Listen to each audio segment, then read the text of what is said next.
Kita ke informasi selanjutnya, pemirsa. Dewan Perwakilan Daerah RI resmi melantik Irjen Muhammad Iqbal sebagai Sekretaris Jenderal DPD RI. Hal ini menimbulkan polemik karena Irjen Iqbal hingga kini masih tercatat sebagai anggota Polri aktif. Saya bersumpah. Demi Allah, saya bersumpah.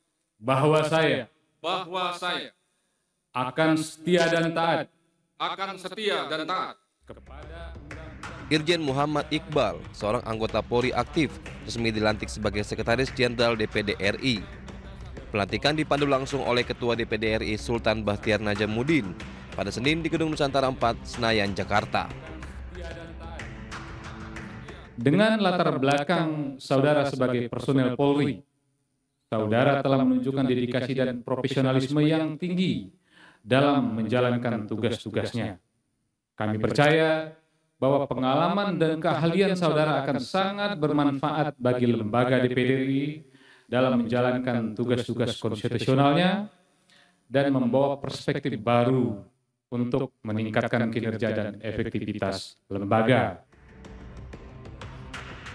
Namun, pelantikan Irjen Iqbal ini mendapat perhatian khusus karena dianggap tidak sesuai dengan aturan yang berlaku.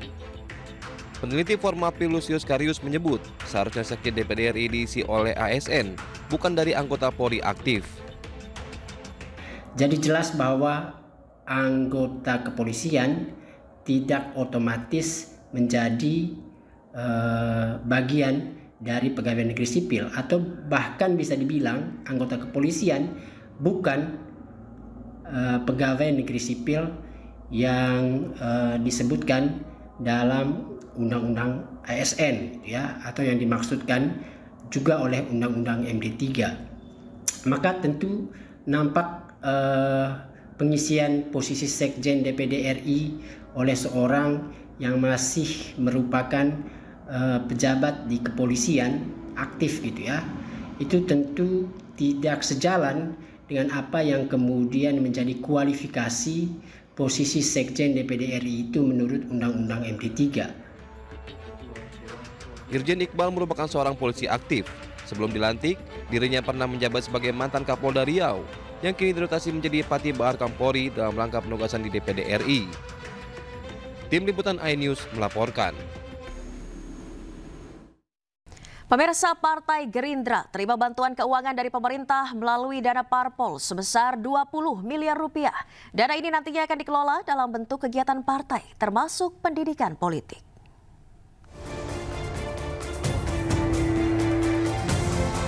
Partai Gerindra menerima bantuan keuangan berupa dana partai politik dari pemerintah yang disalurkan melalui Kementerian Dalam Negeri. Total bantuan yang diterima Partai Gerindra sebesar 20 miliar 71 juta 345 ribu rupiah. Bantuan ini diberikan sesuai perolehan suara yang berhasil diraih Gerindra dalam pemilu 2024, yakni 86 kursi dalam pemilihan legislatif dan perolehan suara 58,6% dalam pemilihan presiden. Secara simbolis, penyerahan bantuan keuangan kepada Partai Gerindra tahun 2025 diwakili Direktur Jenderal Politik dan Pemerintahan Umum Kemendagri Bahtiar dan diterima Sekretaris Jenderal Ahmad Muzani di kantor DPP Partai Gerindra Jakarta. Bantuan tersebut rencananya akan kami gunakan untuk pendidikan politik.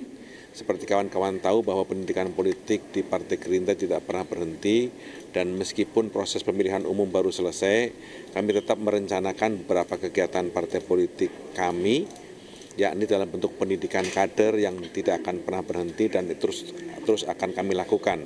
Karena itu jumlah angka 20 miliar tersebut bagi kami sangat penting, artinya untuk bisa mensupport bagi kegiatan pelatihan kader Partai Gerindra.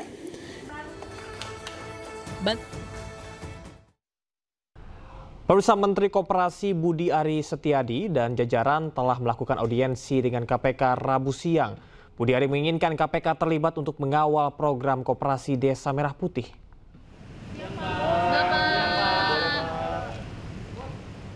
Dalam audiensi hari ini yang berlangsung di Gedung Merah Putih KPK Jakarta, Budi Ari menjelaskan audiensi dengan KPK penting dilakukan lantaran jumlah koperasi Desa Merah Putih yang mencapai 80.000. Ditambah lagi alokasi dana yang dikucurkan untuk koperasi Desa Merah Putih mencapai ratusan triliun rupiah.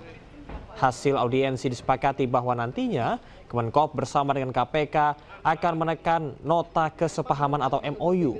Selain itu, Budi Ari juga akan melibatkan KPK ke dalam tim program Koperasi Desa Merah Putih.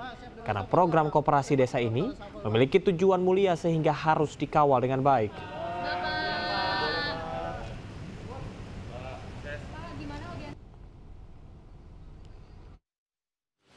Kementerian Koperasi melakukan audiensi dengan KPK sehubungan dengan program 80.000 Kopdes Kel Merah Putih.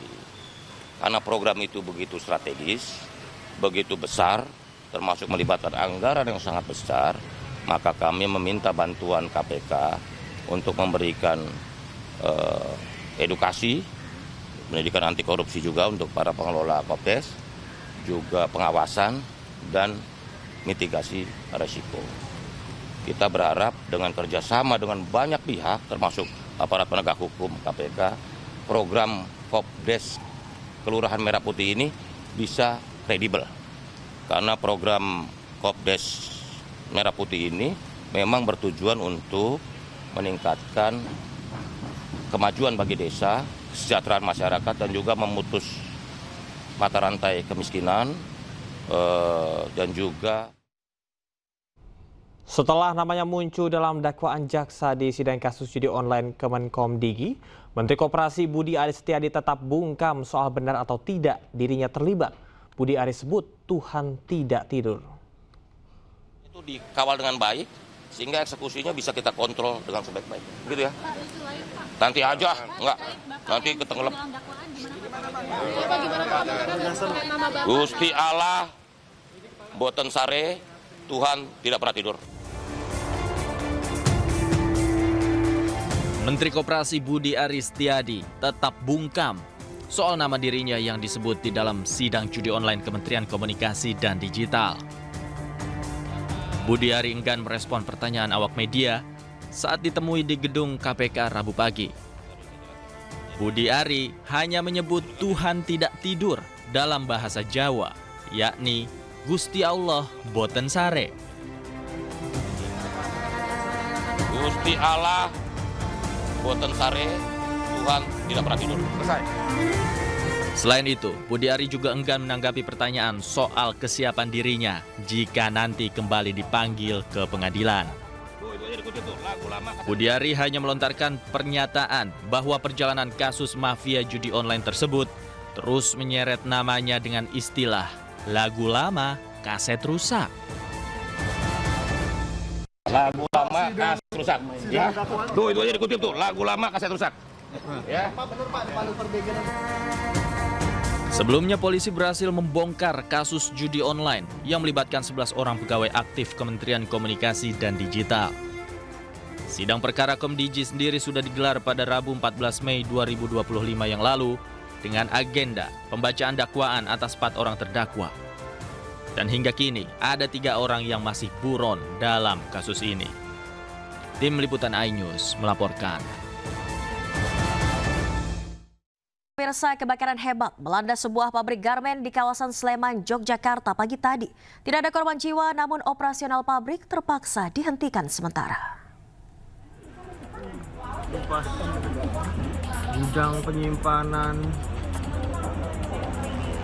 Kebakaran melanda sebuah pabrik garmen di kawasan Balong, Desa Donoharjo, Kecamatan Ngaglik, Kabupaten Sleman, Yogyakarta, sekitar pukul 3 Rabu dini hari. Kobaran api dengan cepat menghanguskan seluruh isi pabrik yang berisi material mudah terbakar. Gumpalan asap tebal berwarna hitam pekat membumbung tinggi hingga ke kawasan permukiman warga. 7 unit mobil pemadam kebakaran dari Pemkab Sleman, Bantul, Kulon Progo, dan Magelang diterjunkan ke lokasi untuk memadamkan api. Belum diketahui pasti penyebab kebakaran dan jumlah kerugian. Kejadian kurang lebih sekitar jam 3:30, 4 tadi kita sudah ada di TKP karena ada laporan masyarakat. Namun demikian benar di situ terjadi kebakaran, tapi penyebabnya belum bisa diketahui dan jumlah kerugiannya juga belum bisa diketahui. Tidak ada korban jiwa dalam peristiwa ini, namun akibat kebakaran operasional pabrik dihentikan sementara dan karyawan diliburkan. Dari Kabupaten Sleman, Daerah Istimewa Yogyakarta, Heru Trijoko, iNews melaporkan.